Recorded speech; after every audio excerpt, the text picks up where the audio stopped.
Madurai Sivakasi நாடார்கள் pioneer Meenakshi பெண்கள் கல்லூரி பூவந்தி. தமிழ் ஆய்வியல் துறை. இளங்கலை 3ஆம் ஆண்டு மாணவிகளுக்கான கவின்கலைகள் பாடத்திட்டம். அலகு 1 பகுதி 1. வழங்குபவர் முனைவர் இரா பூங்குழலி, தமிழ் ஆய்வியல் துறை தலைவர். கவின்கலைகள் என்பது ஆயக்கலைகள் 64 கலைகளையும் குறிப்பிடுவதாக கொள்ளலாம். இதில் குறிப்பாக கட்டிடக்கலை அனைவரும் அறிந்த ஒரு கலையாக கருதப்படுகிறது. கட்டிடம் கட்டுவது ஒரு கலையா என்று நாம் எண்ணலாம். கட்டிடங்கள் ஒரு கலை அம்சமே. பொதுவாக கட்டிடங்கள் வீடுகள் என்றும், மாட மாளிகைகள் என்றும், அரண்மனைகள் என்றும், அரங்கங்கள் என்றும் பகுத்து பிரிக்கப்படுகிறது. இவற்றில் கலை அம்சத்தோடு கட்டப்பட்ட நிலையை நாம் இந்த பகுதியில் காண இருக்கிறோம். வீடுகள் என்பது ஈத்து இலை வேய்ந்த எய்புற குரம்பை என்று பெரும்பானாற்றுப்படை குறிப்பிடுகிறது. அதுபோலவே களிமிடைத்து இயற்றிய புல்வே குரம்பை என்று மலைபடுகடாம் குறிப்பிடுகிறது. புல்வே குரம்பை புலர ஊன்றி என்று அகநானூறு குறிப்பிடுகிறது. அதாவது இந்த வீடுகள் சாதாரண எளிய மக்கள் வாழுகின்ற மண் சுவர்களால் அமைந்த சுவர்களும், மேலே இலை தழைகளால் அமைக்கப்பட்ட கூரையும் உடைய வீடுகளாக இருந்திருக்கின்றன. இந்த வீடுகள் பற்றிய செய்திகள் நம்முடைய இலக்கியங்கள் நமக்கு சாட்சியாக காட்டுகின்றன. மாட மாளிகைகள் என்பது மழை தோயும் உயர் மாடத்து என்று பட்டினப்பாலையிலும், நிலவு பயன் கொள்ளும் நெடுவன் முற்றத்து என்று நெடுநல்வாடையும், மாடம் ஓங்கிய மல்லல் மூதூர் என்று நெடுநல்வாடையும், வேயா மாடமும் வியன்கல இருக்கையும் என்று சிலப்பதிகாரமும் மாளிகைகளை பற்றி குறிப்பிடுகிறது. உயர்ந்த மாளிகைகள் என்பதற்காகத்தான் மழை தோயும் உயர்ந்த மாடங்களும், நிலவே அருகில் வரக்கூடிய நெடுவெண் முற்றமும், ஓங்கி உயர்ந்த மாடங்களும் என்று மாடங்கள் பற்றி இலக்கியங்கள் குறிப்பிடுகின்றன. அடுத்ததாக அரண்மனை பற்றி நூலறி புலவர் நுண்ணிதின் கயிறு இட்டு தெய்வம் நோக்கி என்று நெடுநல்வாடையும், திருக்குறிப்பு தொண்டர் என்று பெரிய புராணமும், கச்சி நகராண்மை கழக அறிக்கை என்று கெட்டிஸ்துரை அவர்களும் அரண்மனைகள் பற்றிய செய்திகளை குறிப்பிடுகிறார்கள். தொடர்ந்து அரங்கங்கள் எண்ணிய நூலோர் இயல்பினின் வாழா மன்னகம் ஒருவழி வகுத்தனர் நூ நெறி மரபின் அரங்கம் என்று சிலம்பும், திருமணி விளக்கம் காட்டி திருஞான் எழிலி வாங்கிய ஈரறை பள்ளி என்று முல்லைப்பாட்டும் அரங்கங்களை பற்றி குறிப்பிடுகின்றது. எனவே கட்டிடக் கலைகளில் முதலில் வீடுகள், மாடங்கள், அரண்மனைகள், அரங்கங்கள் என்று வகைப்படுத்தப்பட்டு கட்டிடக்கலை உணர்த்தப்பட்டது. தொடர்ந்து கட்டிடக்கலை என்பதை 2 நிகழ்வுகளில் நிறுத்தி பார்க்கலாம். ஒன்று, கட்டிடக்கலைக்கு இன்று சாட்சி இல்லாமல் இருக்கும் இல்லாத கட்டிடங்கள். அவற்றைத்தான் நாம் இதுவரை பார்த்தோம். இலக்கியங்களில் மட்டுமே கூறப்பட்ட கட்டிடங்கள். அடுத்ததாக இருக்கும் கட்டிடம், இன்றும் சாட்சியாக இந்த மண்ணில் நிலைத்து நிற்கின்ற கட்டிடங்கள். அவைகள் எவை? குறிப்பாக கோயில்கள். இனி அவற்றை பற்றி விரிவாக காண்போம். இல்லாத கட்டிடங்கள் என்பதற்கு இலக்கியங்களே சான்றுகள். இருக்கும் கட்டிடங்களுக்கு வரலாறே சான்று. இந்த வரலாற்றின் மூலமாக இன்றும் நிலைத்து நிற்கும் கட்டிடங்களை பற்றி அறிவோம். வரலாறு எவ்வாறு நமக்கு கட்டிடங்களை சாட்சியாக தருகிறது என்றால், ஒன்று, புதைபொருள் ஆய்வுகள் மூலம். இன்று நடத்தப்படும் புதைபொருள் ஆய்வுகள் மூலம் கிமுவில் வாழ்ந்த மக்களுடைய வாழ்வியல் இடங்களை நாம் அறிய முடிகிறது. மேலும் கோயில்கள், இன்றும் இருக்கும் கோயில்கள் எத்தனையோ 1000 ஆண்டுகளுக்கு முன்னால் கட்டப்பட்டவை. இவையெல்லாம் கட்டிடக்கலைக்கு சாட்சியாக நிலைத்து நிற்கும் சான்றுகள். எனவே இவையெல்லாம் இருக்கும் கட்டிடங்கள் என்று போற்றப்படுகின்றன. அடுத்ததாக கோயில்கள். கோயில்களிலும் இல்லாத கோயில்கள், இருக்கும் கோயில்கள் என்று குறிப்பிடலாம். இல்லாத கோயில்கள் இலக்கியங்களில் மட்டுமே சுட்டப்பட்டு கல்வெட்டுகளில் காட்டப்பட்ட கோயில்கள். இருக்கும் கோயில்கள் நம் கண் முன்னால் நாம் அன்றாடம் தொழும் நம்முடைய தெய்வ சன்னிதானங்கள் உள்ள கோயில்கள். இல்லாத கோயில்களை குறிப்பிடுவது கல்வெட்டுகளும் இலக்கியங்களும். கல்வெட்டுகள் மூலமாகவும் நாம் பல மறைந்து போன கோயில்களை அறிய முடிகிறது. இலக்கியங்கள் சுட்டும் கோயில்கள் அத்தனையும் சொர்க்கத்தையே நமக்கு காட்டக்கூடியன. இருக்கும் கோயில்கள் இனி வகைப்படுத்தப்படுகிறது. இந்த கோயில் வகைகளை நாம் விளக்கமாக அறிந்தாலே கோவில்கள் எவ்வாறெல்லாம் இருந்திருக்கும் என்பதை அறிய முடிகிறது. பொதுவாக கோயில்கள் என்பது மக்களுடைய மனதிற்கு அமைதி தரும் ஒரு ஆலயமாக கருதப்படுகிறது. இந்த கோயில்களில் என்ன வகை தொகைகள் இருக்க முடியும் என்று நாம் ஆராயலாம். இனி நாம் பல வகைகளை காணத்தான் இருக்கிறோம். அதற்கு முன்பாக கோயில்களில் கோயில் அமைப்பில் மனிதர்கள் அமைதி பெற்ற இடமாக அது கருதப்பட்டது. அதற்கு காரணம் என்ன தெரியுமா? இந்த கோயில்கள் யாவும் இலக்கண முறைப்படி அமைக்கப்பட்டவை. இடத்தை தெரிவு செய்வதற்கே அத்தனை ஆய்வுகள் உண்டு. சில தவிர்க்கப்பட வேண்டிய இடங்கள் என்று வரையறை உண்டு. இவற்றையெல்லாம் தாண்டி இந்த இடங்கள் அனைத்தும் நம்மை அமைதிப்படுத்தும், நம் மனதிற்கு நிறைவு தரும் ஒரு ஆலயம் அங்கு உருவாக காரணமாகிறது. இந்த கோவில்களுக்கு 6 வகையான இலக்கண வரம்பில் அமைக்கப்படும் நிலை உள்ளது. பொதுவாக கோவில்களுக்கு அடித்தளம், பீடம், சுவர்கள், கழுத்து, கிரீடம், கும்பம் என்று 6 வகையில் அவற்றை நாம் கூறுகிறோம். கும்பம் என்று கூறப்படுவது கலசங்கள், கோபுரங்களின் உச்சியில் இருக்கும் கலசங்கள். கிரீடம் என்பது கோபுர அமைப்பே. கால்கள் என்பது அதில் இருக்கும் தூண்கள். பீடம் என்பது இறைவன் பள்ளி கொண்டு இருக்கும், இறைவன் நமக்கு காட்சி தரும் அந்த அமர்ந்திருக்கும் கோலமோ பள்ளி கொண்ட கோலமோ வீற்றிருக்கும் அந்த இடமே பீடமாக கருதப்படுகிறது. இவ்வாறு ஒரு கோயில் அமைப்பில் நாம் நம்மை மறந்து வழிபாடு செய்து நம் மனதிற்கு நிறைவையும் சிறப்பையும் நாம் பெறுவதற்கு கோயில்களே காரணமாக அமைகிறது. இனி இந்த கோவில்களின் வகைகளை சற்றே விரிவாக காண்போம். கோயில்கள் பற்றிய குறிப்புகள் கல்வெட்டுகளில் காணப்பட்ட நிலையை முதலில் அறிவோம். மண்டபட்டு என்று மகேந்திரன் காலத்தில் உள்ள கற்கோயிலில் குறிப்பிடப்பட்டுள்ளது. குணபதேய பட்டயம் என்று சாருதேவி நிலதானத்தில் குறிப்பிடப்பட்டுள்ளது. ஆதித்த சோழனுடையதில் கந்த சிஷ்ய நிலதானம் பற்றி குறிப்பிடப்பட்டுள்ளது.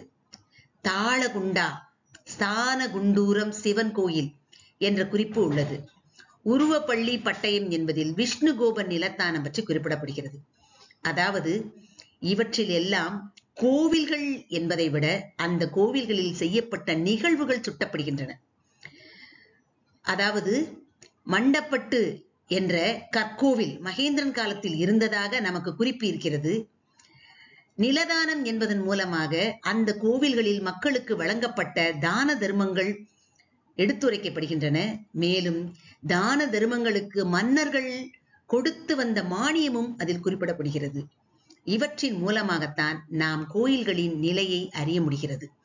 கோவில்கள் இருந்ததற்கான சான்றுகள் இன்று இல்லை. ஆனால் கோவில்கள் இருந்ததற்கு அங்கு நடத்தப்பட்ட நிகழ்வுகளும் அங்கு செய்யப்பட்ட தான தர்மங்களும் மேலும் வழிபாட்டு முறைகளுமே நமக்கு கோவில் இருந்ததை அறிவிக்கின்றன. எனவே கல்வெட்டுகள் இல்லாத கோவில்களுக்கு சான்றாகத்தான் அமைகிறது. எனினும் கோவில்கள் இருந்தன என்பதை நமக்கு நிச்சயமாக உரைக்கின்றது. அந்த கோவில்களும் அந்த கட்டிடக்கலைக்கு சான்றாக அமைந்த கோயில்கள் என்பதை நமக்கு எடுத்து உரைக்கின்றன. இலக்கியங்களிலும் அகநானூரிலும் திருமங்கையாழ்வார் பாசுரத்திலும் திரு அடைவு திருத்தாண்டகத்திலும் கோவில் பற்றிய குறிப்புகள் உள்ளன. இந்த குறிப்புகள் மூலமாக நாம் இல்லாத கோயில்களின் நுட்பமான நிலையை நாம் அறிய முடிகிறது. இந்த கோவில்களை பற்றிய வர்ணனைகளும் இலக்கியங்களில் தெளிவாக எடுத்துக்காட்டப்பட்டுள்ளது. அந்த வர்ணனைகள் மூலமாக நாம் கோவில்களை கண்முன்னால் நிலைநிறுத்தி பார்க்க முடியும். இவையெல்லாம் நம் முன்னால் இன்று இல்லை, ஆனால் இலக்கியங்களில் வாழ்ந்து கொண்டிருக்கிறது. மக்கள் அனைவரையும் அது ஆரவாரித்து அரவணைத்து அன்பு காட்டி வழிநடத்தியது என்பது மறுக்க முடியாத உண்மை. எனவே இலக்கியங்களும் கல்வெட்டுகளும் கட்டிடக்கலைக்கு சாட்சியாக இருக்கும் அழகான கோவில்களை பற்றிய குறிப்புகளை நமக்கு கொடுத்தன. ஆனால் அந்த கோவில்கள் இன்று இல்லை என்பது உண்மை. ஆனால் அவையும் கட்டிடக்கலைக்கு சான்றுகளே. இனி கோவில் வகைகள். கோவில்களை உருவாக்குவதற்கு பல வகைகள் உண்டு. ஒன்று பொருள்களின் மூலமாக உருவாக்கப்படுகிறது, இன்னொன்று தோற்றங்களின் மூலமாக உருவாக்கப்படுகிறது. பொருட்கள் செங்கற்களால் கட்டப்படும் கோயில்கள், குடவரை கோயில்கள், கற்றளிகள் என்று பிரிக்கப்படுகிறது. அமைக்கப்பட்ட முறைகள் அதன் தோற்றத்தில் நமக்கு எடுத்து உரைக்கப்படுகிறது. நாம் 1000 வருடங்களுக்கு முன்னால் செங்கற்களை எப்படி அறிந்திருப்போம்? அறிந்திருந்ததால் தான் அன்று கோவில்கள் உருவாக்கி இருந்தன. நாம் அறிவியல் பூர்வமாக எவற்றையும் வெளிப்படுத்தவில்லை என்றாலும் ஆதாரபூர்வமாக அனைத்தையும் வைத்திருந்தோம் என்பது மறுக்க முடியாத உண்மை. எனவே இந்த கோவில்கள் யாவும் தமிழர்களின் அறிவாற்றலுக்கு ஒரு சாட்சியாக நிற்கிறது. செங்கற்கோவில்கள் எப்போது எப்படி இருந்தன? சங்ககால கோயில்கள் பற்றிய குறிப்பில் செங்கற்களால் கட்டப்பட்ட குறிப்புகள் சோழன் செங்கனான் அமைத்த 78 செங்கற்கோயில்களை பற்றி குறிப்பிடுகிறது. சோழ மன்னர்கள் பொதுவாகவே தமிழகம் முழுவதும் கோயில்களை உருவாக்கியவர்கள். தமிழகம் மட்டுமல்ல, கடல் தாண்டி கடாரம் வரை அவர்கள் கோயிலை அமைத்து வைத்தார்கள். இன்று 1000 வருட பெருமையோடு நிலைத்து நிற்கும் தஞ்சை கோவில் சோழனின் கட்டிடக்கலைக்கு சான்று. அதில் இருக்கும் சிற்பங்களும் கல்வெட்டுகளும் அவனுடைய அத்தனை பணிகளுக்கும் சாட்சி. எனவே சங்ககால செங்கற்கல் கோவிலுக்கு சோழன் சான்றாக இருந்தான், அதை அமைத்துக் கொடுத்தான் என்றால் அதில் எந்தவித ஆச்சரியமும் இல்லை. சோழர்கள் காலம் கோவில்களின் வளர்த்த காலம், கட்டிடக்கலைக்கு சாட்சியான காலம்.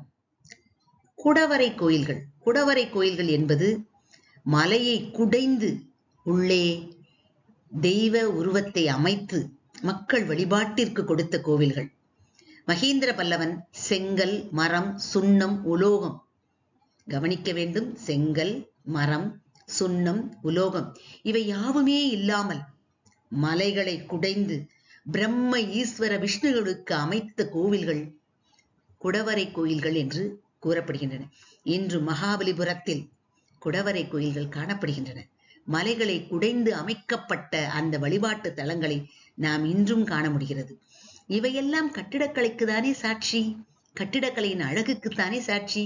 அப்படி என்றால் இவைகளெல்லாம் கவின்கலைகள் என்று சொல்வதில் எந்த விதமான மாறுபாடும் இல்லைதானே. இவையெல்லாம் கவின்கலைக்கு சாட்சியாக நிற்பவை. கற்றளிகள். கற்றளிகள் என்பது கற்களை ஒன்றின் மீது ஒன்று அடுக்கி வைத்து, கற்களை ஒன்றின் மீது ஒன்றாக அடுக்கும் போது அவை நகராமல் நிற்கும் அளவிற்கு, நிலைத்து நிற்கும் அளவிற்கு அமைத்து வைப்பதுதான் கற்றளிகள். ராஜசிம்மன், பல்லவ மன்னன் ராஜசிம்மன் காலத்தில் பாறை கற்கள் ஒன்றன் மேல் ஒன்றாக ஏற்றி கட்டப்பட்டு கற்கோயில்கள் உருவாக்கப்பட்டன. அவற்றை தான் கற்றளிகள் என்று கூறுகிறோம். இன்றும் மாமல்லபுரத்தின் கடற்கரை பகுதிகளில் இந்த கோயில்கள் காணப்படுகின்றன. இந்த கடற்கரை கோயில்களே கற்றளிகள் என்று கருதப்படுகின்றன.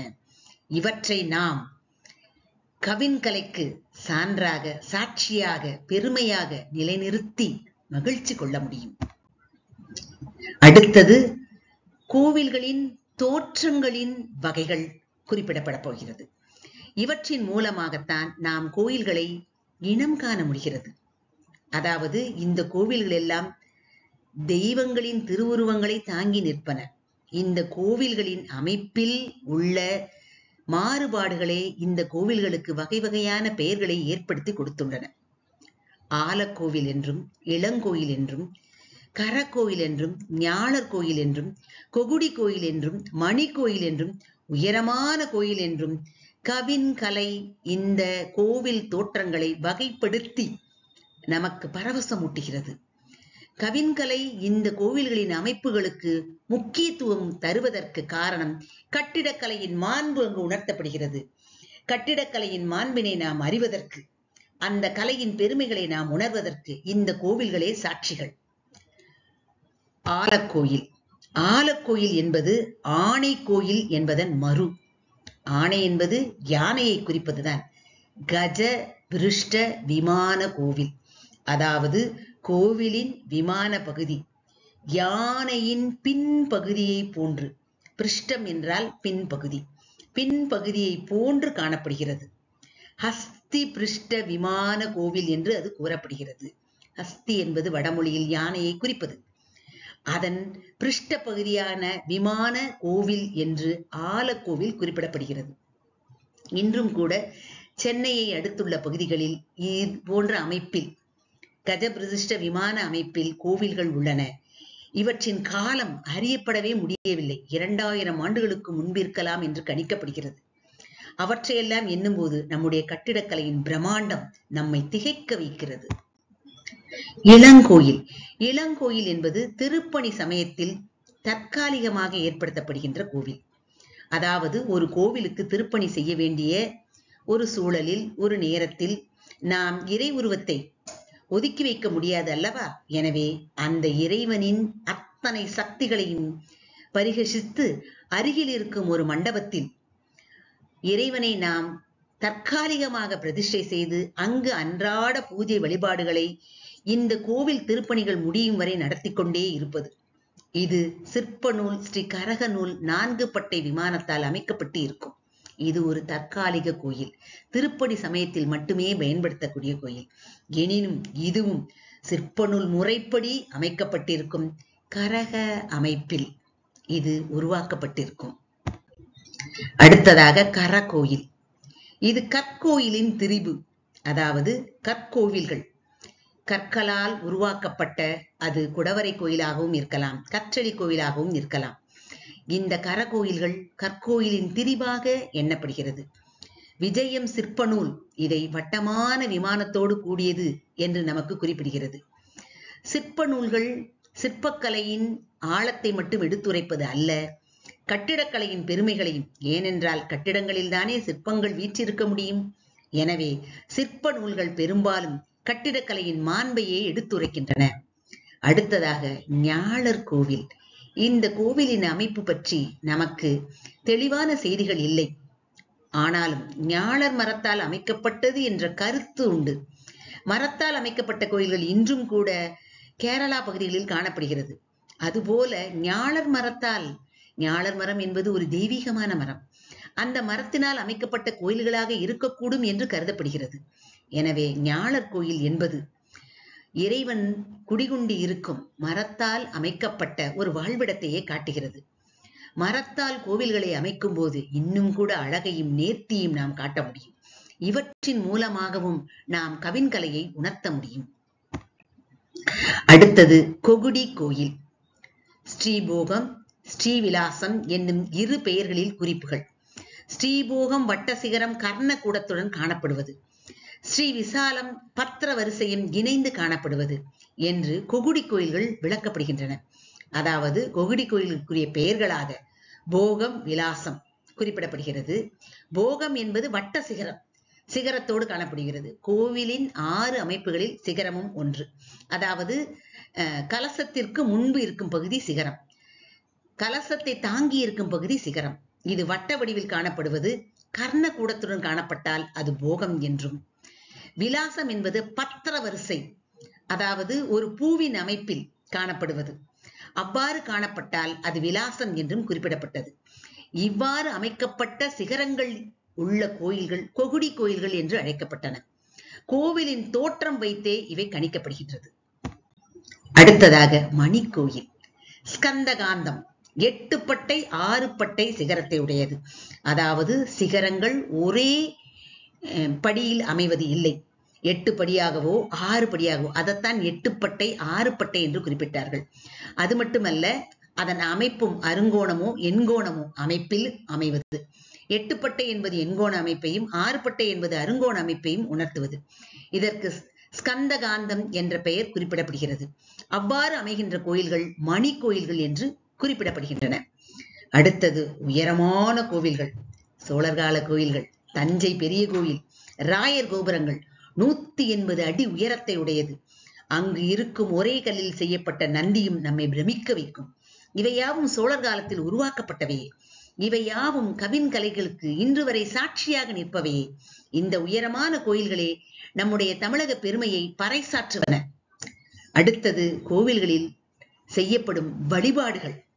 ஒரு நாமம் ஓர் உருவம் மூலமாக இறைவனை வழிபடுவதற்கு கருவறையில் இறை உருவங்களை நிர்மாணித்து தினந்தோறும் பூஜைகள் செய்வதே வழிபாடு எனப்படுகிறது. இந்த வழிபாடே கோவில்களின் சிறப்பிற்கு சான்றாக அமைகின்றன.